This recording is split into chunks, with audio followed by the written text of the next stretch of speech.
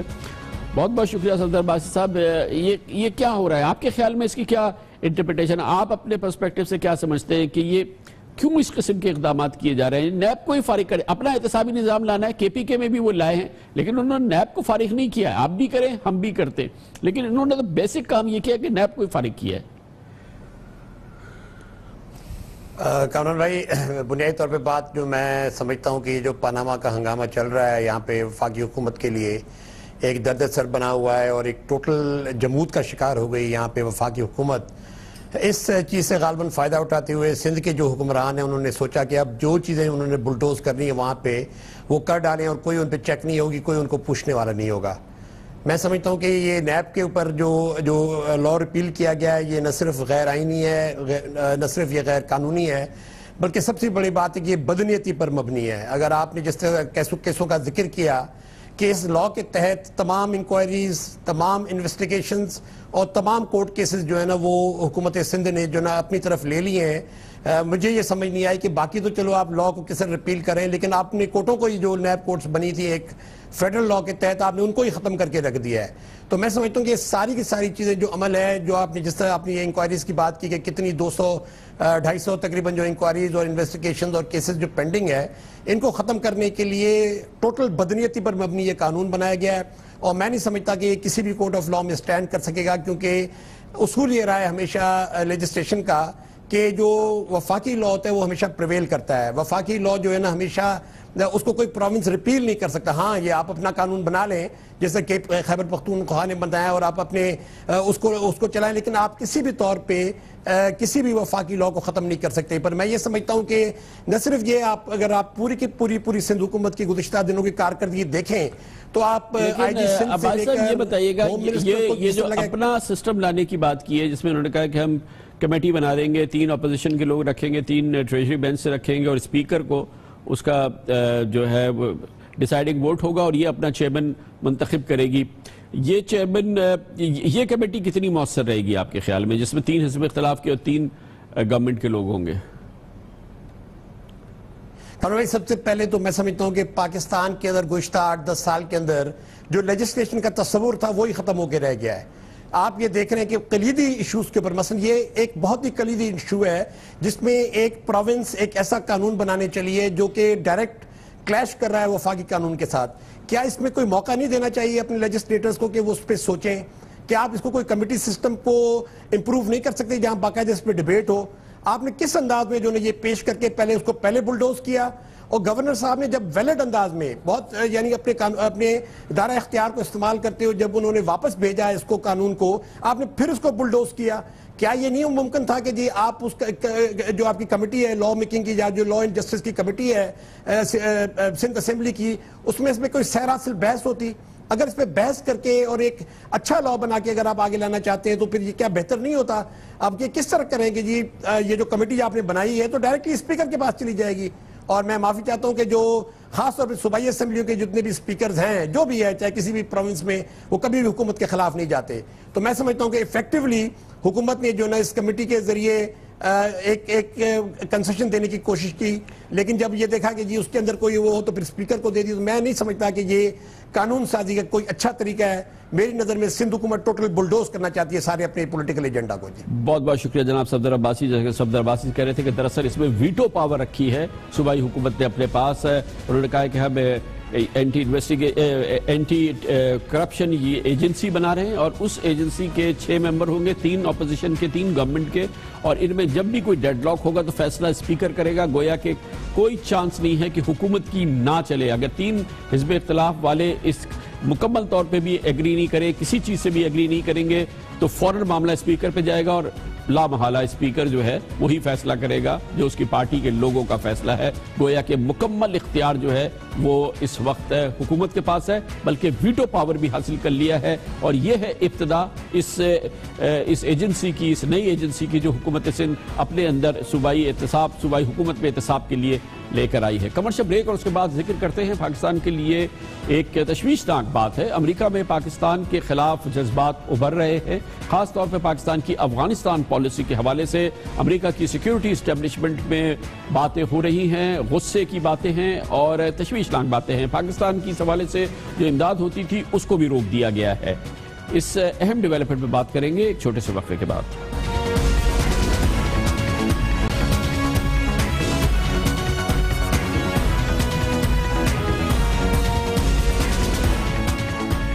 امریکہ میں اب کھل کے اس بات کا اظہار ہو رہا ہے کہ آخر کیا وجہ ہے کہ 16 سال ہو گئے ہیں مگر امریکی اور مغربی افواج افغانستان میں طالبان کو شکست نہیں دے سکی ہیں، بلکہ خود شکست خوردہ نظر آتی ہیں. اسی بیک گراؤنڈ میں لگتا یہ ہے کہ امریکہ میں سیکیورٹی اسٹیبلشمنٹ ہو، کانگریس ہو، میڈیا ہو، ان کی پاکستان سے ناراضگی بڑھتی جا رہی ہے. اس کا عملی اظہار چند روز قبل ہوا جب $350 ملین امداد روکنے کی بات سامنے آئی.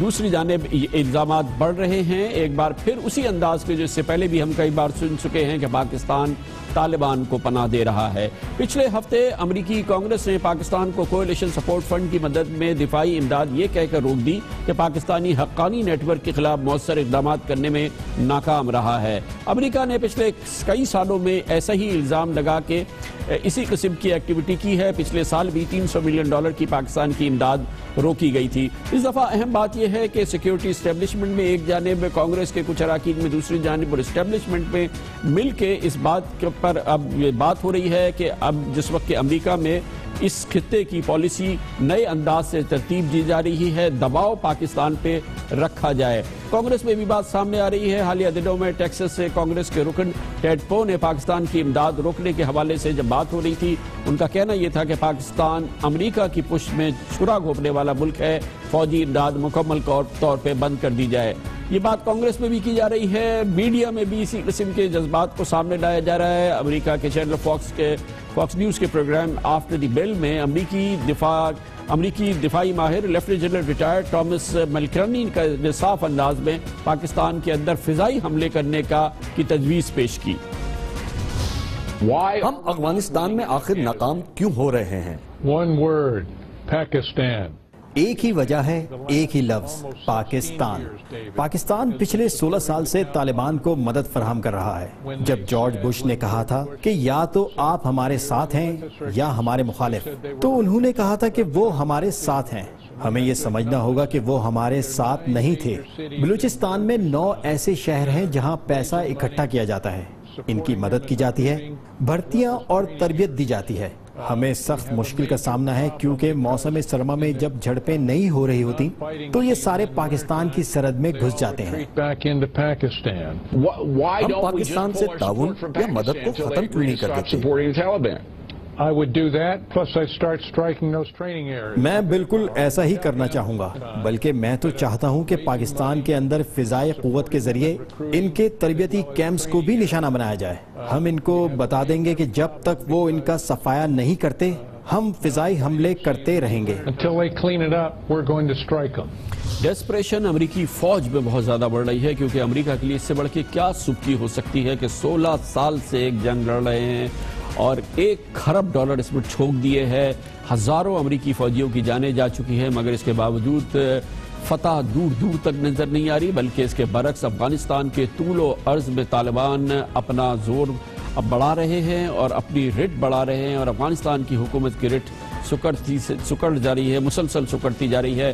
امریکہ میں اس ڈیسپریشن کے کیا اثرات ہو سکتے ہیں، اس ماحول کے پاکستان پہ کیا اثرات ہو سکتے ہیں، یہ پوچھتے ہیں۔ ہمارے ساتھ موجود ہیں پاکستان کے ممتاز سابق سفارتکار، اقوام متحدہ میں پاکستان کے سابق مستقل مندوب جناب منیر اکرم ہمیں جوائن کر رہے ہیں۔ بہت بہت شکریہ منیر اکرم صاحب۔ کتنی ہمارے لیے یہ تشویش کی بات ہے کہ امریکہ میں اس قسم کے جذبات ابھارے جا رہے ہیں؟ کیا آپشن ہے، امریکہ کیا کر سکتا ہے؟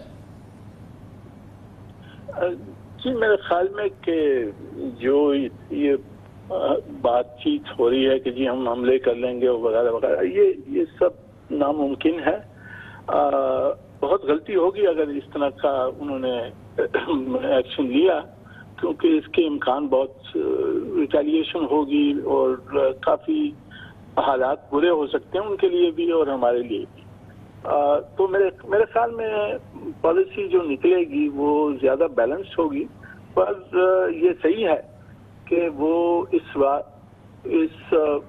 کنکلوژن پہ ہیں کہ جی پاکستان پہ دباؤ ڈالا جائے اور اسی طرح سے یہ جو جنگ ہے یہ ہم جیت سکتے ہیں۔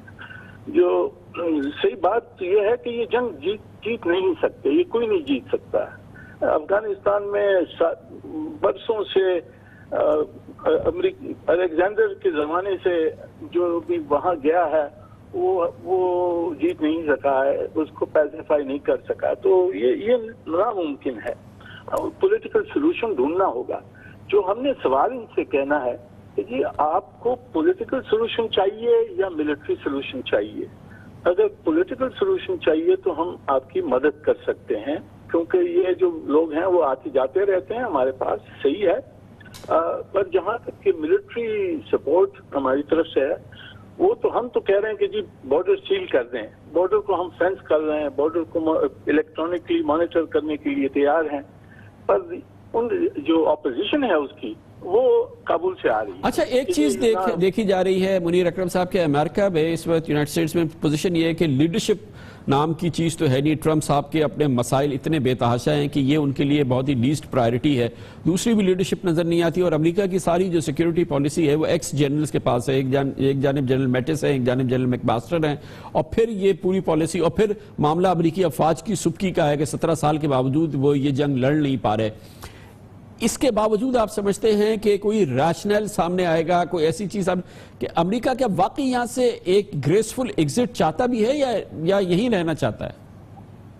جی میرے خیال میں میرا جو کنکلوژن ہے کہ وہ اس وقت ان کا ارادہ یہ ہے کہ وہاں رہنا ہے ان کو، اور اس کی جو ریزن ہے اور ریشنل ہے وہ جو اسٹریٹجک انوائرمنٹ جو بدل گئی ہے، جو چین کی رائز ہے اور جو روس کے ساتھ ان کے مخالفت ہو رہی ہے، جو ایران کے ساتھ پالیسی ہے، ان سب وجہوں سے ان کا اب ارادہ یہ ہے کہ وہاں رہیں اور وہاں سے اپنا پاور پروجیکٹ کریں پوری ریجن میں۔ تو یہ جو پالیسی ہے یہ آبویسلی ہندوستان کے ساتھ بھی الائنڈ ہے، تو that is the encouragement that they have کہ جی ہم رہنا چاہتے ہیں وہاں، اور ایٹ واٹ ملٹری کاسٹ جو بھی ہو وہ سہنے کے لیے تیار ہیں۔ یہ تو ملٹری کنکلوژن ہے۔ اب ٹرمپ صاحب کیا کرتے ہیں اب تک کلیئر نہیں ہے کیا کریں گے، یا ان کو سمجھ ہے کہ اسٹریٹجک انوائرمنٹ کیا ہے، ان کو سمجھ ہے کہ جی اس کی کانسیکوینسز کیا ہوں گی، یہ اب تک کلیئر نہیں ہے، اور اس وجہ سے پالیسی بھی بالکل امریکن پالیسی جو ہے ابھی تک کلیئر نہیں ہے کہ کیا کرنا چاہتے ہیں۔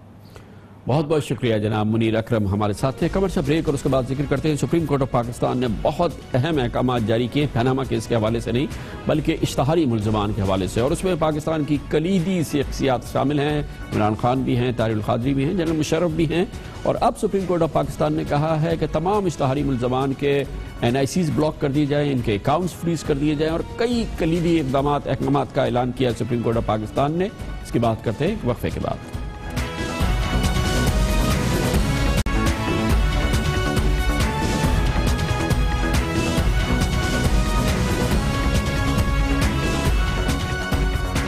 سپریم کورٹ آف پاکستان کی جانب سے بہت اہم احکامات آئے ہیں۔ موجودہ سیاسی ماحول میں اس کی اہمیت اور زیادہ بڑھ جاتی ہے۔ معاملہ یہ ہے کہ جسٹس بشیر عالم کی سربراہی میں جسٹس سجاد علی شاہ اور جسٹس مقبول باقر پر مشتمل سپریم کورٹ کی 3 رکنی بینچ نے کل کراچی رجسٹری میں ایک مفرور ملزم کیس کی سماعت کرتے ہوئے بہت کلیدی احکامات جاری کیے اور کہا کہ ملک بھر میں تمام مفرور اور اشتہاری ملزمان کے شناختی کارڈ بلاک کر کے ان کے اکاؤنٹس فوری طور پہ منجمد کر دیے جائیں۔ یہ بہت کلیدی احکامات ہے، سننے میں تو آپ کو لگے گا کہ محض یہ اشتہاری ملزمان مفرور لوگوں کے حوالے سے ہے، مگر اس میں جو لوگ شامل ہیں اس کی وجہ سے اس کی اہمیت بہت بڑھ جاتی ہے۔ آپ کو بتائیں کہ اس وقت پاکستان میں جو عدالتی نظام سے جو ہمارے پاس فہرست موجود ہے، مفرور اور اشتہاری قرار دیے گئے ملزمان میں انتہائی معروف ترین شخصیات شامل ہیں۔ اس میں تحریک انصاف کے سربراہ جناب عمران خان، عوامی تحریک کے سربراہ طاہر القادری، سابق صدر جنرل ریٹائرڈ پرویز مشرف کے نام شامل ہیں، جبکہ اس وقت بھی صرف سندھ میں ممتاز شخصیات سمیت 1 لاکھ سے زائد ملزمان مفرور ہیں۔ ایم کیو ایم کے Altaf Hussain, M Q M کی رہنما خوشبخش شجاعت، حیدر عباس رضوی، ایم کیو ایم کے خالد مقبول صدیقی، امین الحق، ایم کیو ایم کے باسط جلیل وغیرہ شامل ہیں، اور بھی دسیوں لوگ ہیں جو کہ معروف لوگ ہیں، وہ معروف ہیں، اشتہاری ہیں، اس وجہ سے کہ وہ عدالتی سمن پہ عدالت میں حاضر نہیں ہوتے، جس کے بعد ان کو اشتہاری قرار دے دیا جاتا ہے۔ جناب عمران خان کا بھی معاملہ اسی انداز کا ہے کہ وہ ازداد دہشت گردی کی عدالت میں ان کے حوالے سے جو الزامات ہیں اس حوالے سے عدالت میں پیش نہیں ہوئے۔ یہی معاملہ طاہر القادری کا ہے، وہ پیش نہیں ہوئے، اس لیے ان کو اشتہاری قرار دیا۔ اور یہی معاملہ جنرل پرویز مشرف کا ہے، جن کی جائیداد کی قرقوئی کے حوالے سے اقدامات بھی شروع کیے گئے ہیں۔ سماعت کے دوران جسٹس بشیر عالم نے بہت اہم ریمارکس دی اور کہا کہ مفرور ملزمان عدلیہ کے بارے میں لمبی لمبی تقریریں کرتے ہیں لیکن خود پیش نہیں ہوتے۔ اشتہاری ملزمان کے شناختی کارڈ بلاک ہوں گے تو خود چل کر کے عدالت آئیں گے۔ وزارت داخلہ اور نادرہ سے رابطہ کر کے 2 ہفتوں میں رپورٹ دی جائے، یہ حکم دیا گیا فوری طور پہ سپریم کورٹ کی جانب سے، اور کہا کہ ملزمان کی گرفتاری میں قانون نافذ کرنے والے اداروں کے کردار پر بھی تحفظات ہے۔ سپریم کورٹ آف پاکستان نے کہا کہ جن کا کام ہے گرفتاری کرنا، ان کے خلاف بھی کارروائی ہونی چاہیے، اور اس حوالے سے اپنے تحفظات کا اظہار کیا ہے۔ قانون کے مطابق عدالت سے پیش نہ ہونے والے ملزمان کو پیشی کے لیے ان کے گھروں پر سمن چسپاں کیے جاتے ہیں، پھر اخبارات میں اشتہار شائع کرا جاتے ہیں، جس کے بعد جائیداد کی قرقی کا عمل شروع کیا جاتا ہے۔ لیکن اب سپریم کورٹ آف پاکستان نے حکم دیا ہے کہ فوری طور پہ ان کے NICs بھی بلاک کر دیے جائے، جہاں جہاں ان کے اکاؤنٹس ہیں ان کو فریز کر دیا جائے، اور اس طرح سے یہ ایک بہت بڑی ڈیولپمنٹ ہے آج کے لحاظ سے۔ میں نے نام آپ کے سامنے گنے جو لوگ اس انٹرپریٹیشن میں پورے آتے ہیں، یعنی کہ وہ مفرور ہیں اور اشتہاری ہیں، اور سپریم کورٹ آف پاکستان اب ان کے خلاف راست کارروائی کا حکم دے رہی ہے۔ کمرشل بریک، اس دوران آپ نیوز ہیڈ لائن دیکھیں اور اس کے بعد ہم واپس آتے ہیں پروگرام کے بقیہ حصے کے ساتھ۔ آپ دیکھ رہے ہیں خبروں، تبصروں اور تجزیات پر مبنی پاکستان کا سب سے معتبر نیوز شو دنیا، کامران خان کے ساتھ۔ پاناما کیس پہ وزیر اعظم جناب نواز شریف کے حوالے سے فیصلہ کسی بھی روز آ سکتا ہے، جس میں سب سے اہم بات دیکھنے کی یہ ہے کہ کیا سپریم کورٹ آف پاکستان وزیر اعظم کو نااہل قرار دیتی ہے اور ان پر آئین کی شق 62 اور 63 کا اطلاق ہوتا ہے۔ اسی نوعیت کا معاملہ تحریک انصاف کے سربراہ جناب عمران خان کے حوالے سے ہے، جن کا کیس انہی الزامات کے حوالے سے سپریم کورٹ آف پاکستان میں بہت ایڈوانس سٹیج پہ چل رہا ہے۔ وہاں سے فیصلہ ہونا ہے کہ جناب عمران خان پر بھی 62 اور 63 کا اطلاق ہوتا ہے یا نہیں، اور وہ سیاست کے لیے اہل رہتے ہیں یا نا اہل ہو جاتے ہیں۔ لامحالہ یہ سچویشن ہے اس وقت پاکستان کا سب سے اہم سوال ہے، اور یہ وہ سوال ہے دونوں صورتحال کے حوالے سے جو بارہا ہم اپنے اس پروگرام میں آپ کے سامنے رکھ رہے ہیں۔ دونوں صورتحال اور دونوں احوال آپ کے سامنے نقطہ بہ نقطہ پیش کرتے ہیں، اور روزانہ اس حوالے سے ماہرین دلائل دیتے ہیں۔ لیکن پاکستان تحریک انصاف کے سربراہ جناب عمران خان ناراض ہو گئے ہیں۔ ناراض تو وہ ہوتے رہتے ہیں، لیکن آج کچھ زیادہ ہی ناراض ہو گئے ہیں، آپ کے اس پروگرام سے بھی اور آپ کے اس میزبان سے بھی۔ جو لوگ انہوں نے کچھ ابھی تک دکھایا ہی نہیں ہے، ان کے چمچے، ان کے میں اب ان کو کیا کہوں، بکے ہوئے لوگ میڈیا میں بیٹھ کے لوگوں کو کہہ رہے ہیں کہ جی یہ ایک ہی چیز ہے عمران کا اور اس کا فلیٹ۔ اور اس میں سب سے پہلے تو خیر میں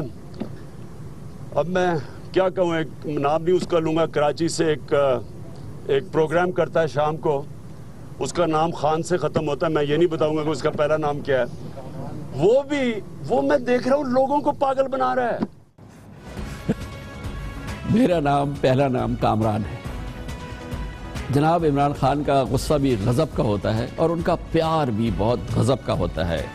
جس سے ناراض ہوتے ہیں غضب کے ناراض ہوتے ہیں اور جس سے پیار کرتے ہیں ٹوٹ کے پیار کرتے ہیں. اس کی بھی ان گنت مثالیں موجود ہیں. ناراض یہ ہیں کہ میرا کمپیریزن کیوں کیا جا رہا ہے. کمپیریزن اس صورتحال کیا جاتا ہے جہاں متوازی صورتحال سامنے ہو. یہاں الزامات کا معاملہ ہے. فیصلہ تو سپریم کورٹ آف پاکستان نے کرنا ہے. ہم بارہا ان الزامات کا جائزہ لے رہے ہیں جو جناب عمران خان پر ہے اور جو جناب وزیر اعظم نواز شریف پر ہیں. صورتحال یہ ہے کہ ایک جانب خود عمران خان پٹیشنر ہیں. اسی لیے اس کیس کا نام ہے عمران خان نیازی ورسز میاں محمد نواز شریف. ایک جانب پاکستان مسلم لیگ نون پٹیشنر ہے جناب حنیف عباسی اور ان کا مقابلہ ہے بمقابلہ عمران احمد خان نیازی اور جناب جہانگیر ترین. دونوں کیسز ہیں سپریم کورٹ آف پاکستان میں.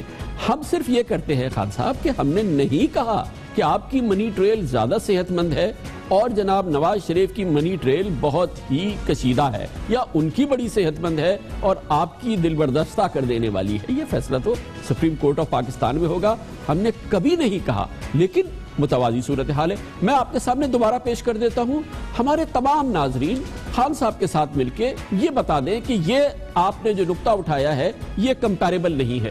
کیا نواز شریف کی طرح عمران خان کو بھی نااہلی کے آرٹیکل اور 62-63 کا سامنا نہیں ہے؟ کیا شریف فیملی کی طرح عمران خان نے بھی لندن میں فلیٹ خریدا؟ کیا اس میں کوئی بات متنازع ہے؟ کیا نیلسن نیسکول کی طرح عمران خان کی نیازی سروسز ایک آف شور کمپنی کی حیثیت سے سامنے آئی ہے؟ اس میں کون سی بات متنازع ہے؟ ان کی نیلسن نیسکول ہے, آپ کی نیازی سروسز ہے. نواز شریف کی طرح عمران خان کی منی ٹریل پر سوالات کیے جا رہے ہیں. کیا سپریم کورٹ آف پاکستان میں سوالات نہیں کیے جا رہے؟ کیا کل کی سماعت میں بھی کلیدی سوالات نہیں کیے گئے؟ کیا یہ معاملہ ختم ہو گیا ہے؟ کیا فیصلہ آ گیا ہے؟ خان صاحب کی آپ کی منی ٹریل میں سپریم کورٹ آف پاکستان کو مکمل تسلی ہو گئی ہے؟ اسی طرح کے سوالات نیلسن نیسکول کے حوالے سے بھی ہیں اور بہت سارے سوالات ہیں.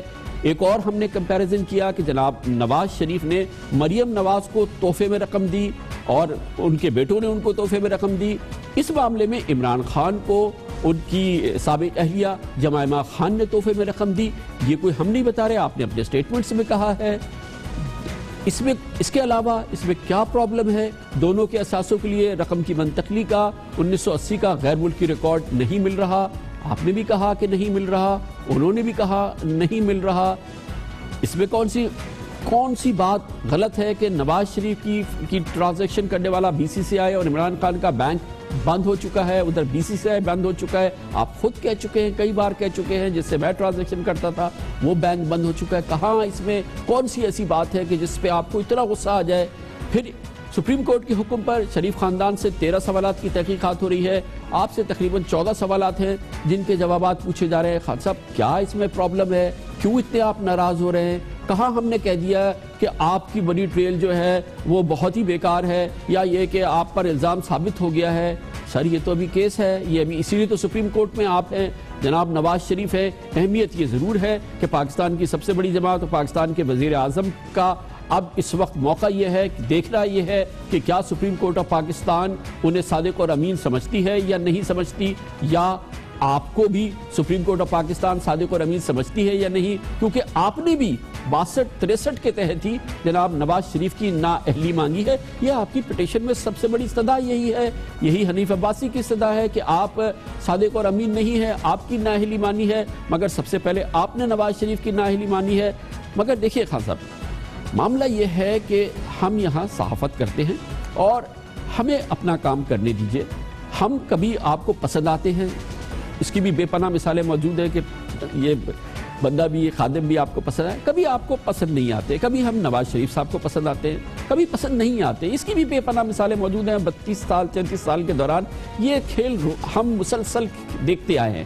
لیکن پلیز دھیرج رکھیے, اطمینان رکھیے, سپریم کورٹ کا فیصلہ آنے والا ہے. مگر ایک بہت اہم بات ہے, جہاں تضاد نظر آئے گا وہاں ضرور چیلنج کریں گے اپنے ناظرین کی معلومات کے لیے. مثال کے طور پہ خان صاحب, آج آپ کہہ رہے ہیں کہ وزیر اعظم نواز شریف کو شیخ 62 اور 63 کے تحت نااہل قرار دے دیا جائے, اور یہ آپ کی سب سے بڑی استدعا ہے. آپ چاہتے ہیں کہ اس وقت آئین کی شیخ 62-63 کا اطلاق ہو اور فوری طور پر ہو, اور آج آپ نے سپریم کورٹ سے کہا کہ جلدی فیصلہ دو. مگر خود آپ کو یاد ہے کہ اسی آئین کی شق 62-63 کے بارے میں آپ کا کیا کہنا ہے، آپ کا کیا فلسفہ رہا ہے اسی آئین کی شق 62-63 کے حوالے سے؟ آپ بھول گئے ہوں گے، ہم نہیں بھولے۔ آرٹیکل 62-63 امپلیمنٹیبل ہی نہیں ہے، یا تو آپ فرشتے بٹھا دیں اسمبلی میں تو وہ شاید ہو جائیں، انسانوں کے اوپر وہ امپلیمنٹ نہیں ہو سکتے، سب پھنس جاتے ہیں اسمبلی میں کہیں نہ کہیں۔ خان صاحب آپ خود کہہ رہے ہیں، جس کے بارے میں آپ کہہ رہے ہیں کہ یہ آئین کی شق 62-63 پوری اسمبلی کھا جائے گی، یہ کیسے اس پہ اطلاق ہو سکتا ہے؟ مگر اس وقت آپ نے یہ بات کہی تھی جب الزام آپ پہ لگ رہا تھا، اس الزام کی ہم ذکر نہیں کریں گے اور بات نہیں کریں گے، وہ مناسب نہیں ہے۔ 62-63 کے بارے میں آپ نے ایک بار یہ بات نہیں کہی ہے، ملک کے اندر بھی کہی ہے، ملک کے باہر بھی آپ نے یہ بات کہی ہے کہ آپ سمجھتے ہیں کہ یہ کسی صورت میں بھی قابل عمل معاملہ نہیں ہے۔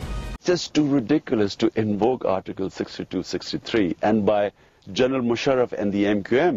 Remember, these are supposed to be liberal parties.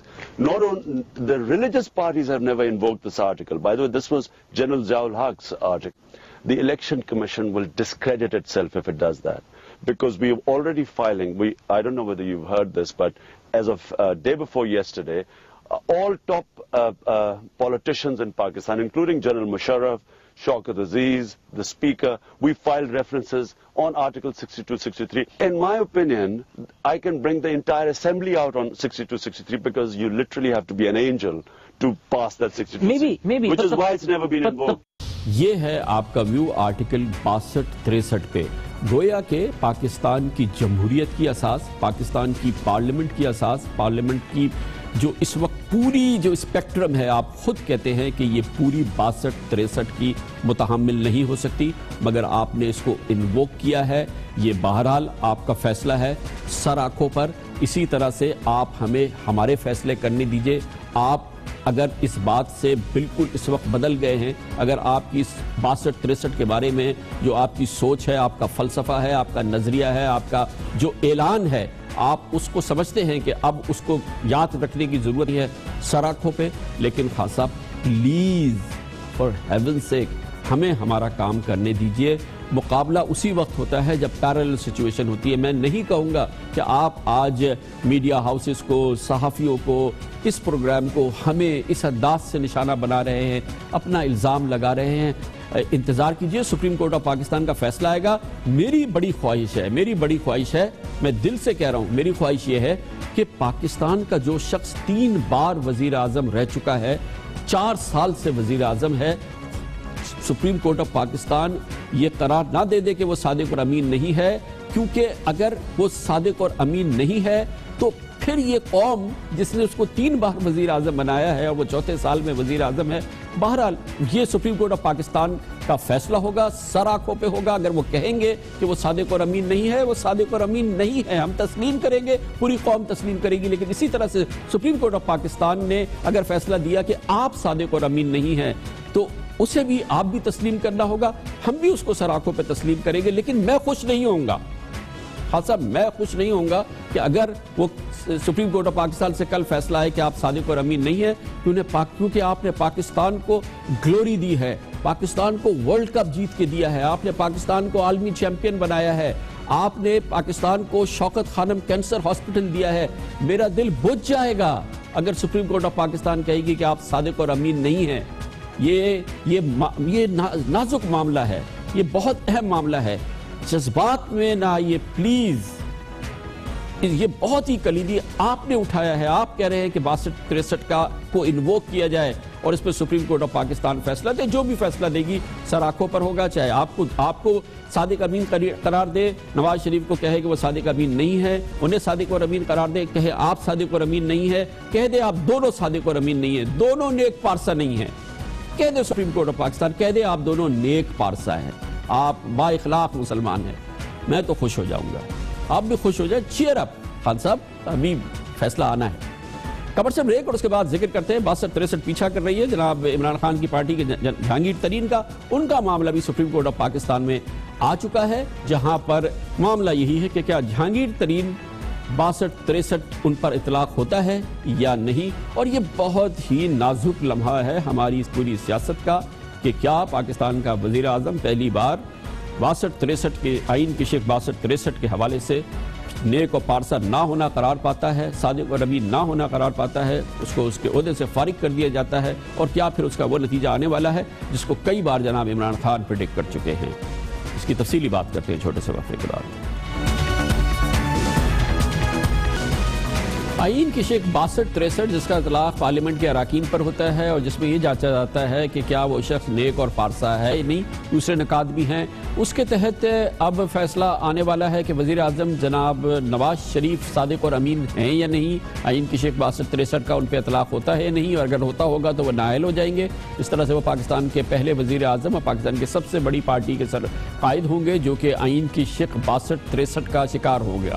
دوسری جانب پاکستان تحریک انصاف کے سربراہ جناب عمران خان پر بھی یہی الزام ہے کہ انہوں نے اپنے معاملات میں صداقت اور امانت سے کام نہیں لیا، وہ صادق اور امین نہیں ہیں، گویا انہیں بھی نااہل قرار دے دیا جائے، اور یہ بھی معاملہ سپریم کورٹ آف پاکستان میں بہت ایڈوانس سٹیج پہ ہے۔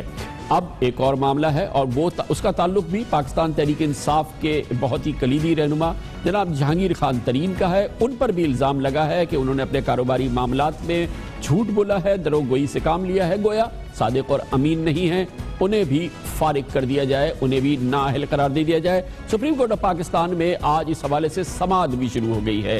نااہلی کی پٹیشن میں اہل 154 سے پی ٹی آئی کے رکن قومی اسمبلی جہانگیر ترین پر الزام ہے کہ شوگر ملز کے شیئرز غیر قانونی طریقے سے خریدے، ایس سی سی پی میں جرم تسلیم کر کے جرمانہ بھی دیا، الیکشن کمیشن میں اپنی آمدنی اثاثوں اور آف شور کمپنیوں پر غلط بیانی کی، زرعی ٹیکس چوری کیا اور 49 ملین روپے کا قرض معاف کرایا، بیرون ملک سے اربوں کے تحائف لیے اور پارٹی کے لیے ممنوعہ فنڈز وصول کیے۔ جہانگیر ترین پر الزام ہے کہ انہوں نے 1 ارب 47 کروڑ روپے اپنے بچوں کو تحفے میں دیے، اور پھر اب مقابلہ ہو رہا ہے کہ گفٹس جناب جہانگیر ترین نے اپنے بچوں سے زیادہ لیے یا دیے، یا جناب نواز شریف نے اپنے بچوں سے زیادہ یا لیے، اور وہی پھر کمپیریزن کی سچویشن ہے، جناب نواز شریف پہ الزام، جناب عمران خان پہ الزام، اور اب جہانگیر ترین پہ الزام۔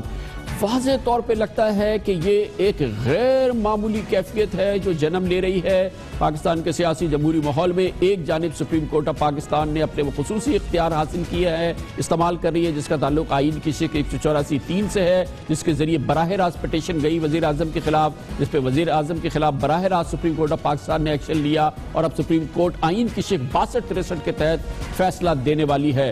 غیر معمولی صورتحال ہے، لیکن جیسا کہ توقع تھی اب ایک قطار ہے جو شروع ہو گئی ہے، معاملہ شروع ہو گیا ہے۔ عمران خان کا معاملہ پہلے ہی موجود تھا اور وہ بہت ایڈوانس موقع پر ہے، جہانگیر ترین کا معاملہ سپریم کورٹ پہ سامنے آ گیا ہے، اور ظاہر ہے کہ سپریم کورٹ دیکھ رہی ہے کہ یہ ایک غیر معمولی صورتحال، قومی صورتحال پیدا ہو رہی ہے۔ اسی لیے آج جناب چیف جسٹس میاں ثاقب نثار نے سماعت کا آغاز اس آبزرویشن کے ساتھ کیا کہ الیکشن سے پہلے اور بعد میں بھی رکن پارلیمنٹ کی نااہلی اور داد رسی کے فورم موجود ہیں، لیکن کیا اب 184(3) کے تحت اس طرح کی درخواستیں سپریم کورٹ میں ہی لائی جاتی رہیں گی؟ گویا کہ انہیں احساس ہے کہ اب یہ سلسلہ شروع ہو گیا، شاید تھمنے والا نہیں ہے۔ چیف جسٹس نے اسی موضوع پر اپنی بات کو آگے بھی بڑھایا، انہوں نے کہا کہ حنیف عباسی کے وکیل سے انہوں نے پوچھا کہ آج جہانگیر ترین کے خلاف درخواست آئی ہے، کل کسی دوسرے کے خلاف پٹیشن آئے گی، نااہلی کی درخواستوں کا اختتام کہاں اور کیسے ہوگا؟ کیا سپریم کورٹ براہ راست نااہلی کی درخواستوں کی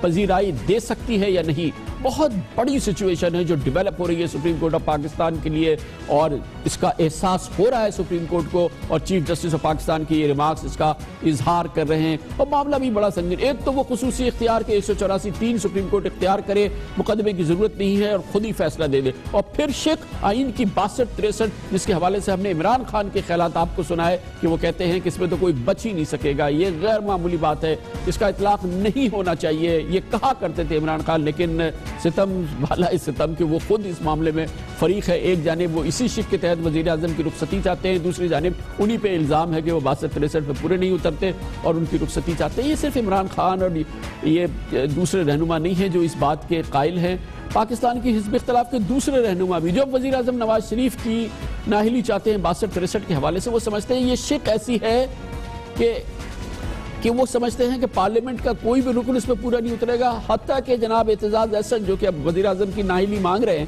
62-63 میں، وہ کہتے ہیں قائد اعظم بھی اس پہ پورے نہیں اتریں گے۔ 62-63 میں اگر اسٹرکٹلی اپلائی کیا جائے، اور آپ کہتے ہیں کہ جی اسٹرکٹلی اپلائی کیا جانا ہے، تو پھر آپ یہ نہیں دیکھتے کہ آدمی کا کردار کیا ہے، مسلمان کتنا بہتر ہے، اسلام کی کتنی خدمت کی ہے. آپ نے اگر اس کو دیکھنا ہے تو قائد اعظم کے لیے بڑا مشکل ہوتا پارلیمنٹ میں آنا. قائد اعظم کے لیے مشکل ہوتا پارلیمنٹ میں آنا اگر 62-63 کا اطلاق ہوتا. جناب اعتزاز احسن کہہ رہے ہیں، خدا نخواستہ میں نہیں کہہ رہا. آئین پاکستان کی آرٹیکل 62 میں رکن پارلیمنٹ کی اہلیت کی شرائط ہے اور آرٹیکل 63 میں نااہلی کی وجوہات ہے. انہی شرائط کی غیر موجودگی اور نااہلی کی بنیاد پر رکن پارلیمنٹ صادق اور امین نہیں رہتا اور نااہل قرار دیا جاتا ہے. اور یہ ہے کیا؟ یہ کہتی کیا ہے 62؟ اچھے کردار کا حامل ہو، اسلامی احکامات سے انحراف میں مشہور نہ ہو، دین کا معقول علم رکھتا ہو، اسلامی فرائض کا پابند اور کبیرہ گناہ سے بچتا ہو، پارسا، صادق اور امین ہو، کسی عدالت کا فیصلہ اس کے خلاف نہ آیا ہو، اخلاقی پستی میں ملوث یا جھوٹی گواہی کے جرم میں سزا یافتہ نہ ہو، پاکستان کے علاوہ کسی دوسری ریاست کی شہریت کا حامل نہ ہو، کسی بینک یا دیگر مالیاتی ادارے سے غیر بریت یا دیوالیہ نہ ہو، قانوناً استثنائی پیشوں سے ہٹ کر کسی منفعت کے عہدے پر نہ رہا ہو، اپنے یا اہل خانہ کے لیے قرضہ لے کر 1 سال تک نہ دہندہ نہ ہو یا قرض معاف کرایا ہو، خود یا زیر کفالت پر نامزدگی سے 6 ماہ قبل 10,000 روپے کے یوٹیلیٹی بلز بھی واجب الادا نہ ہو، ورنہ صادق اور امین نہیں رہے گا. اسی لیے صرف سیاستدان نہیں، پاکستان کے معتبر ترین جیورسٹ کہتے ہیں کہ یہ قابل عمل نہیں ہے.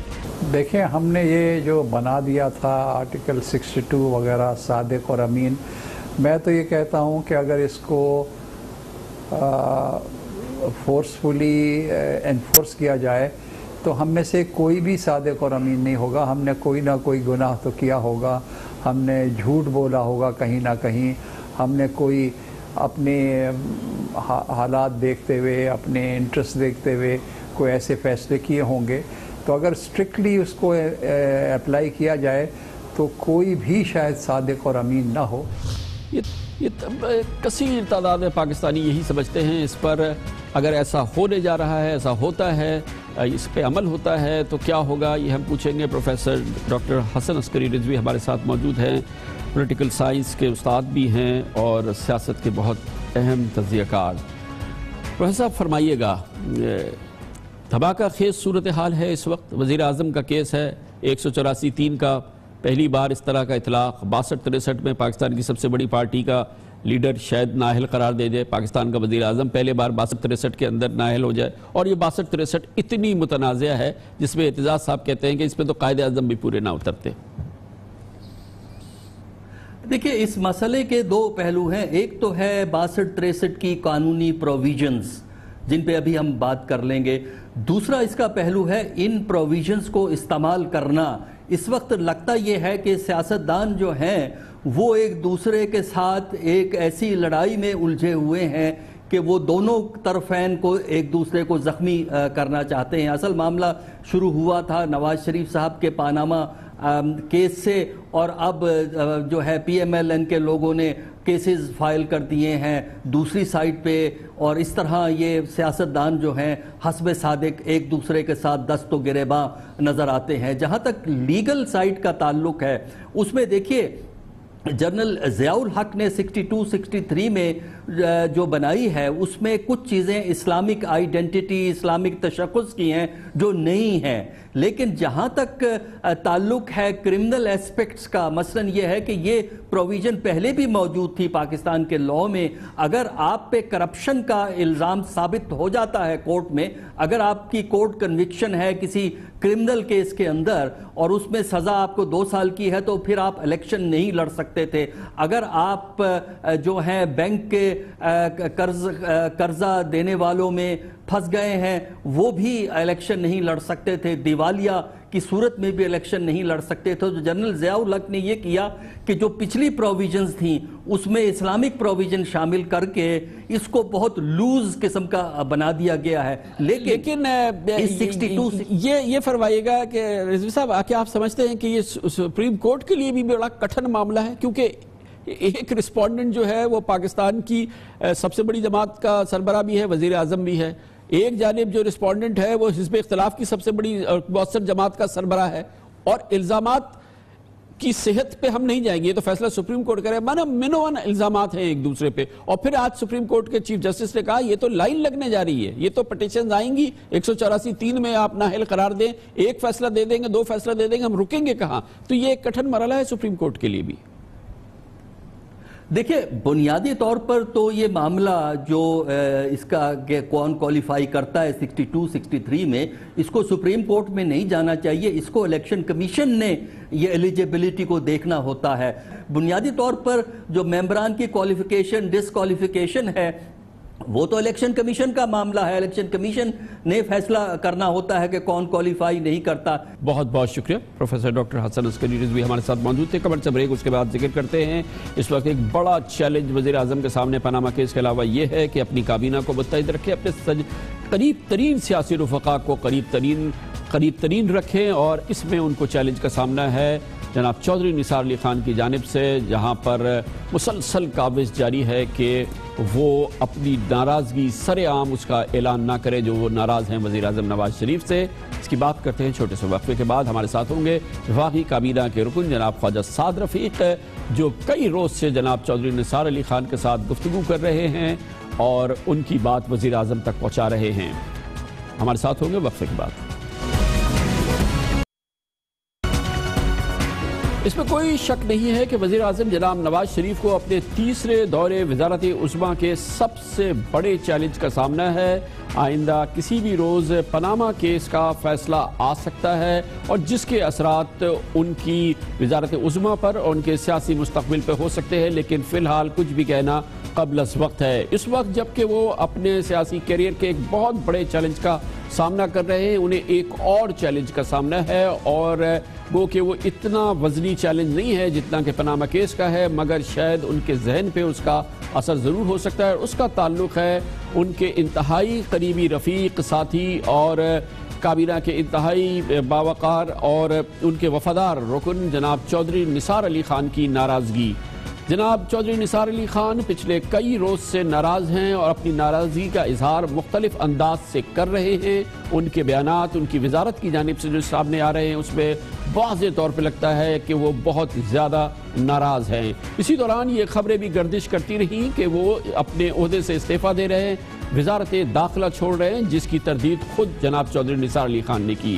اسی دوران وزیر اعظم کی جانب سے اس معاملے سے نمٹنے کے لیے، اس چیلنج سے نمٹنے کے لیے ان کی پارٹی کے کلیدی اراکین مسلسل جناب چودھری نثار علی خان سے گفتگو کر رہے ہیں، ان کی دل کی بات سن رہے ہیں، ان کے تحفظات سن رہے ہیں، ان کی ناراضگی سن رہے ہیں، اور وزیر اعظم جناب نواز شریف کو بھی اس حوالے سے مکمل طور پہ مطلع رکھ رہے ہیں.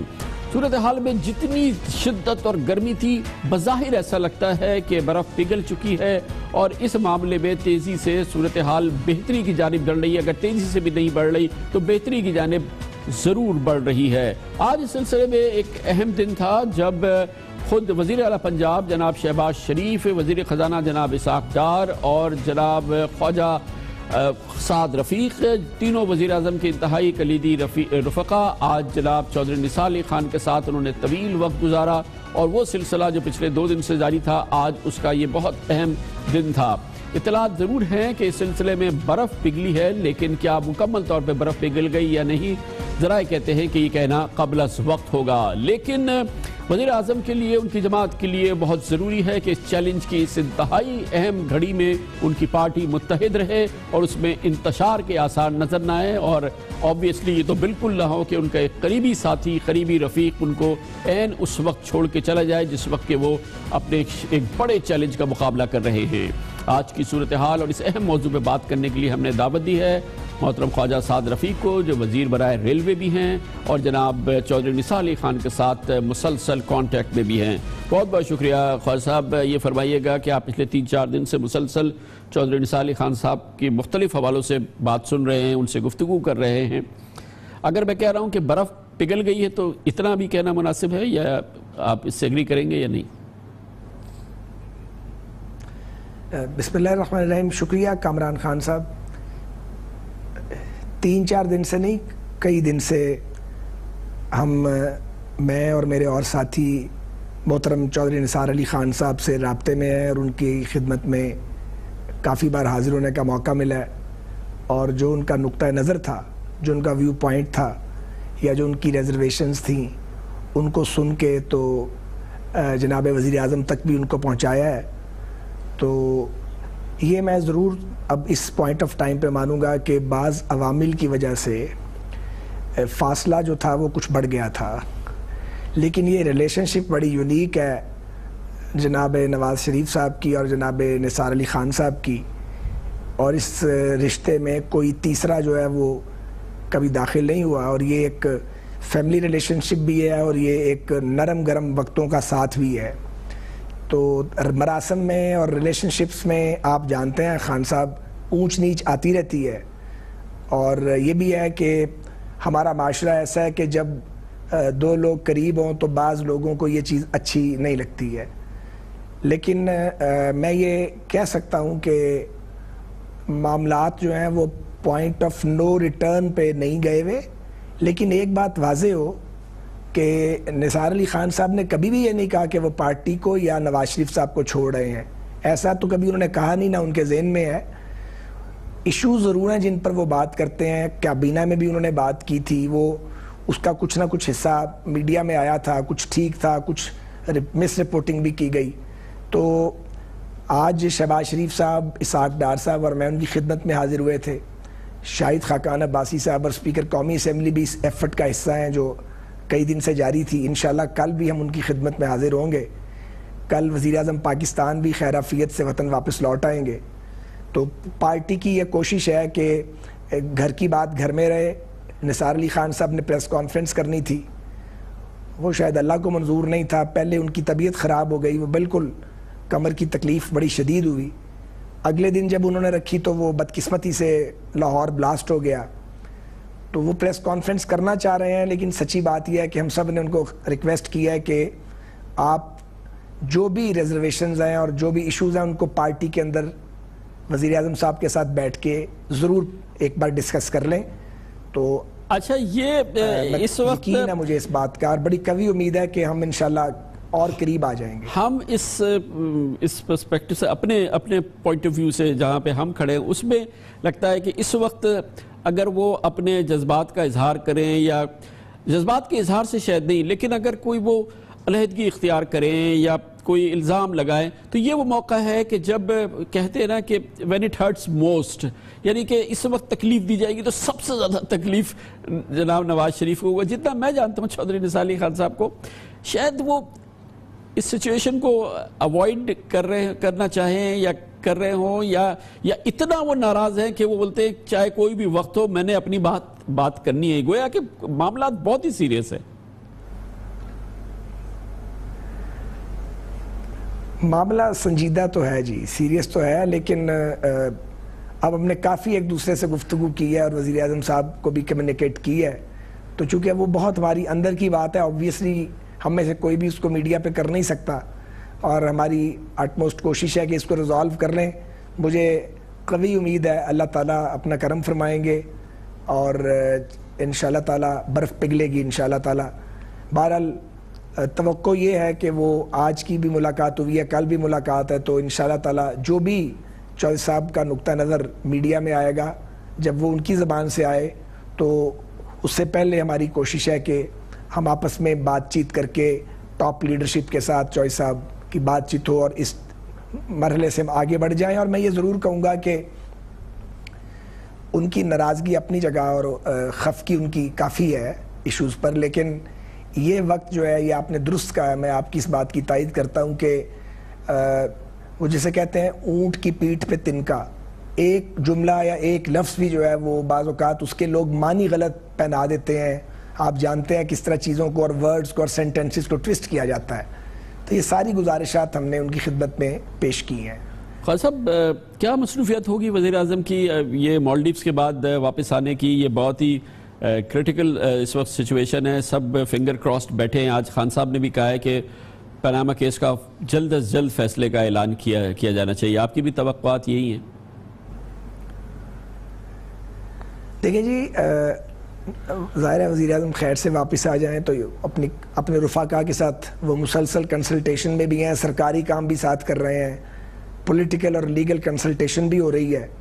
عمران خان صاحب جو ہیں ان کی یہ 4 سالہ پرانی خواہش ہے کہ کسی طریقے سے وہ دھرنوں کے ذریعے یا عدالت کے ذریعے یا ایمپائر کے ذریعے جو بھی وہ کہتے رہے ہیں وہ منتخب جمہوری حکومت کو گرائیں یا منتخب وزیر اعظم کو کسی طرح فارغ کرائیں، کیونکہ ان کی جلن کے لیے جو برنول ہے وہ ہمارے پاس نہیں ہے لگانے کے لیے، اس کا کوئی وہ لا علاج ہے بدقسمتی سے۔ تو میں یہ ضرور کہوں گا کہ کسی شخص کو سپریم کورٹ آف پاکستان کو ڈکٹیٹ کرنے کا رائٹ نہیں ہے کہ آپ جلدی فیصلہ کریں، آپ تاخیر سے فیصلہ کریں۔ لیکن عمران خان کو پوچھا کیوں نہیں جاتا، یہ ایک سوال ہے۔ کیا یہ شخص جو ہے اس کو یہ بے لگام ہے؟ اس کو پوچھنے کے لیے ان کی بھی تقریر کا ٹرانسکرپٹ منگوایا جانا چاہیے نا۔ ہم نے پہلے بھی یہ استدعا کی ہے، انہوں نے توہین آمیز گفتگو کی، ہم نے تو کبھی کی نہیں ہے۔ ہم تو بہت صاحب کے لاقے کے ساتھ اور بڑے ادب سے اور بڑے احترام سے بات کرتے ہیں، بات تو کرتے ہیں، سیاستدان بات نہیں کرے گا تو کیا کرے گا؟ لیکن یہ عمران خان اینڈ کمپنی جو ہے یا ان کے ساتھ اور جو ان کے ساتھ کوئی ان کے ہم نوا ملے ہوئے ہیں، انہوں نے مس بیہیو کیا عدالت کے بارے میں بارہا، ان کے ٹرانسکرپٹ موجود ہیں۔ جے آئی ٹی کو سب سے پہلے ان نے ٹارگٹ کیا تھا، جب تک ان کا خیال تھا کہ جے آئی ٹی جو ہے وہ ہمارے کھاتے میں ڈال رہے تھے اس کو، لیکن انہیں آج تک کسی نے پوچھا ہی نہیں ہے، وہ سمجھ نہیں آتی بات۔ اچھا خواجہ صاحب یہ بتائیے گا کہ آپ کہہ رہے ہیں کہ مسلسل وزیر اعظم اپنے قریبی رفقا سے گفتگو کر رہے ہیں، چودھری نثار صاحب کا ایک معاملہ ہے، ایک بڑی لائف سچویشن ہے، وہ یہ کہ سپریم کورٹ کا یہ فیصلہ آنے والا ہے، اور یہ بات کسی صورت میں بھی خارج از امکان نہیں ہے کہ سپریم کورٹ کہے کہ وزیر اعظم صادق امین نہیں ہے، ان کو نااہل قرار دیا جاتا ہے۔ آپ لوگوں نے کبھی جانشینی کی امور پہ بات کی وزیر اعظم سے؟ کبھی انہوں نے گفتگو کی؟ کیونکہ یہ ایک آپشن ہے، یہ کیا میں جاننا چاہوں گا کہ کبھی آپ کی وزیر اعظم سے اس معاملے پہ بات ہوئی ہے آپ لوگوں کی؟ جی اس معاملے پہ بھی گفتگو جو ہے وہ ظاہر ہے ہوتی ہے، اور ہمارے قانونی مشیروں کا اور پولیٹیکل ٹیم کا یہ خیال ہے کہ ملک کی اعلیٰ ترین آئینی عدالت ایسا نہیں کرے گی، اور ہمارا یہ بھی خیال ہے کہ شاید قانون اور آئین میں بھی ایسا راستہ براہ راست کا موجود نہیں ہے کہ ایک براہ راست فیصلہ دیا جائے اور ایک شخص سے اپیل کے تمام قانونی حق چھین لیے جائیں۔ ہم نہیں توقع کرتے اس بات کی۔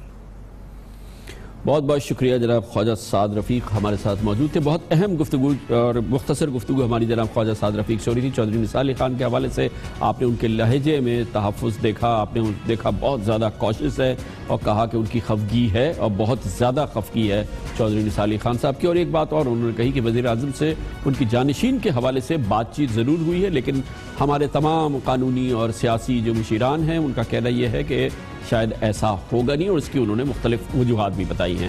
خبر سے بریک اور اس کے بعد ذکر کرتے ہیں ایک سنسنی دوڑی ہے، مگر وجہ یہ ہے کہ ایف بی آر اچانک جاگی ہے کہ تقریباً 2700 پاکستانیوں کے انکم ٹیکس ریٹرنز میں تحائف کا ذکر ہے، اور وہ اربوں کروڑوں کے تحائف ہیں۔ یہ پہلے بھی معمول کا اثر ہوتا تھا، لیکن اس دفعہ ایف بی آر نے اپنے انٹیلیجنس اور انویسٹیگیشن کے محکمے کو کھڑا کیا ہے اور نوٹسز بھیجے ہیں۔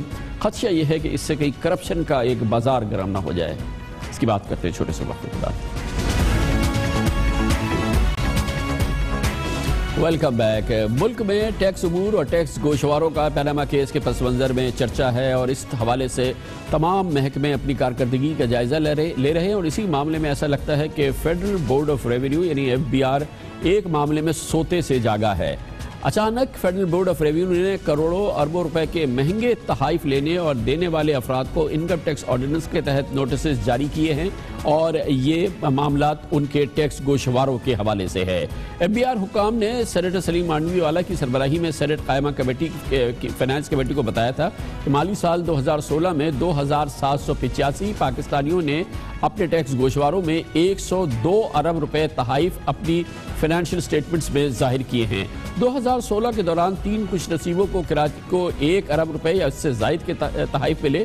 8 افراد اتنے قسمت کے دھنی نکلے کہ ان کے چاہنے والوں نے 50 کروڑ روپے سے 1 ارب روپے کے درمیان انہیں رقم بطور تحفے دی، اور ایف بی آر نے ایسے 97 لوگوں کو بھی نوٹس بھیجے ہیں جنہوں نے 10 سے 20 کروڑ روپے کے گفٹ حاصل کیے تھے۔ معاملات بہت اہم ہے، مگر اس کی امپورٹنس یہ ہے کہ یہ ٹیکس گوشواروں کے لیے معمول کا عمل تھا۔ ہمیشہ لوگ اپنی ویلتھ سٹیٹمنٹ میں اپنے معاملات کو ریکنسائل کرنے کے لیے تحائف دکھایا کرتے تھے۔ اس پہ کبھی اس انداز کی کوئی کارروائی نہیں ہوئی تھی، یہ پہلی بار اس قسم کی کارروائی ہوئی ہے، اور اس کا پس منظر آپ کے سامنے ہے، ملک کا پورا موجودہ ماحول۔ اور اس حوالے سے شاید اسٹیٹ بینک آف پاکستان نے بھی کہا تھا کہ ان معاملات کا جائزہ لیا جائے کہ کہیں اس کے ذریعے منی لانڈرنگ تو نہیں ہو رہی ہے، اور منی لانڈرنگ کا آج کل بہت چرچا ہے۔ اس پورے معاملے کے حوالے سے یہ بات بھی بہت اہم ہے کہ یہ پورا معاملہ سپرد کر دیا گیا ہے ایف بی آر کے ڈپارٹمنٹ انٹیلیجنس اور انویسٹیگیشن کا جو اس کا ادارہ ہے اس کو، اور انکم ٹیکس جس کا کہ یہ کلیدی اور بنیادی ذمہ داری ہے اس نے اپنے آپ کو اس سے علیحدہ رکھا ہے، جو یقینی طور پہ ایک اچنبے کی بات ہے۔ دوسری بات یہ ہے کہ جب اس قسم کے معاملات اور اس قسم کے نوٹسز کا ذکر آتا ہے تو لامحالہ ذکر ہوتا ہے کہ کرپشن کا بازار گرم ہونے والا ہے۔ نوٹس گیا، کام شروع، اور پھر جو ہوتا ہے وہ سب کے علم میں ہے۔ اس لیے سب سے بڑا خدشہ یہ ہے کہ اس معاملے پہ یہ 2500 لوگ جنہوں نے اربوں کروڑوں روپے کے گفٹس اپنے انکم ٹیکس ریٹرنز میں شو کیے ہیں، وہ کہیں اس کا نشانہ نہ بن جائیں۔ گرم کام ہے یہ، تو ظاہر ہے کہ اس پہ یہ الزام اور خدشہ آ سکتا ہے۔ ان امور پہ بات کرتے ہیں، اور پاکستان کے نامور ٹیکس امور کے ایکسپرٹ جناب عبدالقادر میمن ہمارے ساتھ موجود ہیں۔ بہت بہت شکریہ قادر میمن صاحب۔ کبھی یہ گفٹ جو ہیں یہ معمول کا عنصر ہے نا، جو ٹیکس ریٹرنز فائل ہوتے ہیں جس میں گفٹ شو کیے جاتے ہیں کہ ہم نے اتنی رقم حاصل کی، اور اس قسم کی اتنی بڑی کارروائی ان تمام لوگوں پہ جنہوں نے کہ اپنے ریٹرنز میں گفٹ شو کیے، اس سے پہلے کبھی نہیں ہوئی تھی۔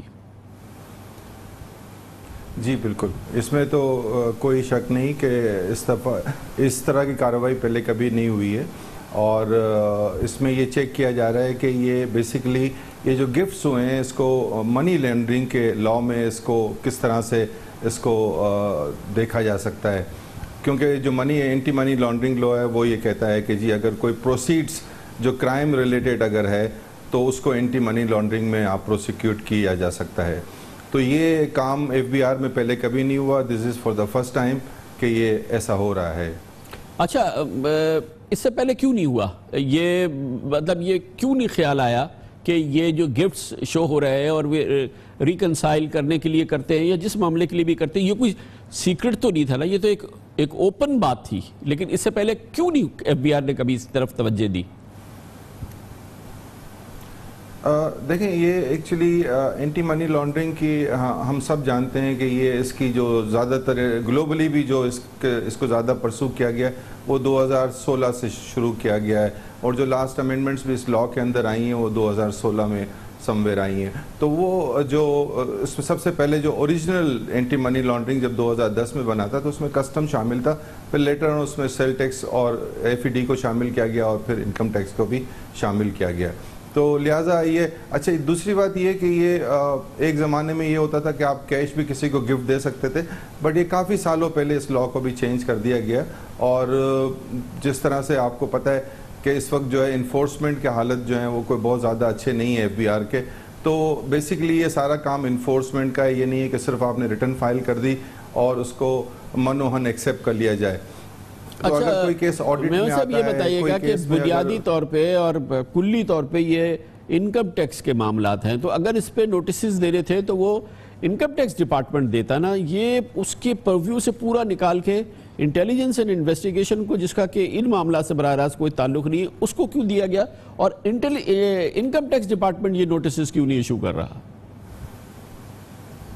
ایکچولی اینٹی منی لانڈرنگ کے تحت 23 اگست 2010 کو ایک ایس آر او ایشو کیا گیا، اور اس ایس آر او کے تحت یہ پاورز جو ہیں وہ انٹیلیجنس ڈپارٹمنٹ کو دیے گئے ہیں، انویسٹیگیشن اینڈ انٹیلیجنس ڈپارٹمنٹ کو۔ تو لہٰذا اینٹی منی لانڈرنگ سے ریلیٹڈ جتنے بھی ایشوز ہیں چاروں ٹیکسز کے، وہ اس ایس آر او کے تحت directorate of intelligence and investigation کے پاس ہیں۔ اچھا میمن صاحب، یہ تو آپ کو پتہ ہے نا کہ یہ آپ اس کو ایگری کریں گے کہ جب اس قسم کے بلاک نوٹسز جاری کیے جاتے ہیں، ہزاروں نوٹسز جاری کر دیے جاتے ہیں، ہر آدمی کو نوٹس جاری کیا جاتا ہے، تو ایک ہیرسمنٹ کی فضا تو پیدا ہو سکتی ہے، اور پھر اس ہیرسمنٹ کی فضا میں جب معاملات ایف بی آر ریلیٹڈ ہو، ٹیکس ریلیٹڈ ہو، تو پھر یہ کرپشن کا لامحالہ خطرہ رہتا ہے۔ جب اس طرح کے بلاک نوٹسز جاتے ہیں اور پھر ظاہر ہے کہ لوگ پھر یہ ہمارے نظام کے اندر پھر وہ لین دین کی تو باتیں شروع ہو جاتی ہیں۔ نہیں، آئی ایگری وتھ یو۔ دیکھیں، ہر انفورسمنٹ کا جو شدید اقدام ہوتا ہے وہ اس طرح کی فضا کو ضرور پیدا کرتا ہے، لیکن اگر ایف بی آر اس کی پراپر مانیٹرنگ کرے اور اس کی پراپر اس کو جو میں نے آپ سے بتایا کہ اس کا پراپر انفورسمنٹ کو سپروائز کرے، تو میں نہیں سمجھتا کہ اس میں کوئی وجہ ہو۔ دوسری وجہ یہ ہے کہ اگر اس کے پیچھے کوئی بھی شخص چاہے وہ کسی بھی کاسٹ کریڈ یا اس کے سے تعلق رکھتا ہو تو اگر ایکشن لیا جائے گا تو میں سمجھتا ہوں کہ پھر یہ جو لوور اسٹاف ہے وہ اس معاملے میں اتنا زیادہ جو ہے وہ نہیں اپنے ڈریں گے اس کام کو کرتے ہوئے. بہت بہت شکریہ جناب عبدالقادر میمن ہمارے ساتھ تھے. اس کے ساتھ ہی ہمارے آج کے پروگرام کا اختتام ہوتا ہے. کل آپ سے پھر ملاقات ہوگی انشاءاللہ. کل تک کے لیے کامران خان کو اجازت. اللہ حافظ و ناصر.